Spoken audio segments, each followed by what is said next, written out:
کاتلمانو دوستانو ستړي مشئ زه غوټۍ یم هر کلی مو کوم چې ډیجیټل چین پروګرام ګورئ.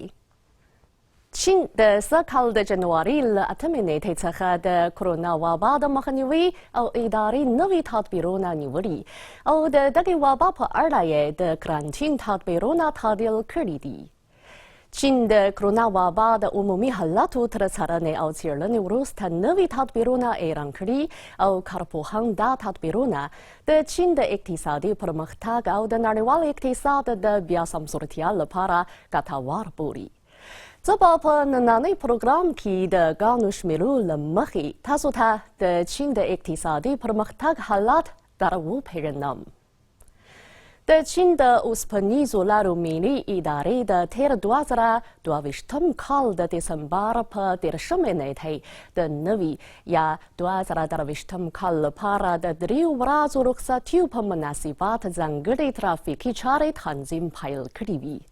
د معلوماتو له مخې په چین کې د نوي کال د 3 ورځنۍ رخصتي په موده کې هره ورځ 5 میلیونو او 80,000 کسانو په اورګاډیو کې تګ راتګ کړی چې دغه رقم د 2022 کال د نومبر میاشتې د منځنۍ اندازې په پرتله 109% زیاتوالی ښیي. د 2023 کال د پسرلني جشن لپاره د چین د آنلاین سوداګرۍ فستیوال په لومړۍ ورځ په چین کې د آنلاین پرچون خرڅلاو عمومي اندازه 45 میلیارده او 200 میلیونو یونو ته رسیدلی چې دغه رقم د تېر کال د همدې مودې په پرتله په 0.5% زیاتوالی ښیي.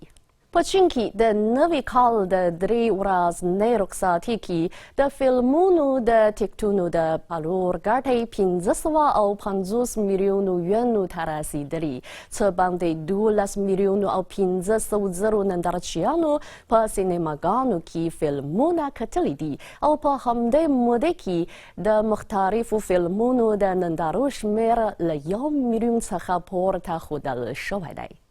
د نوي کال په 3 ورځنۍ رخصتي کې د چین د پوستي ادارو د باستو د لیږد رالېږد د عمومي شمېر له 2 میلیارډو او 130 میلیونو څخه اوښتی و چې دغه رقم د تېر کال د همدې مودې په پرتله 10% زیاتوالی ښیي.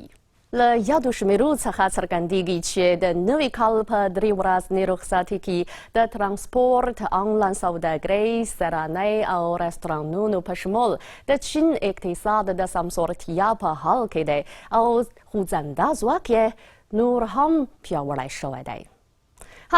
محترمو دوستانو، ډیجیټل چین نننی پروګرام په همدې ځای پای ته رسیږي. له پاملرنې مو ډېره مننه کوم. خدای پامان.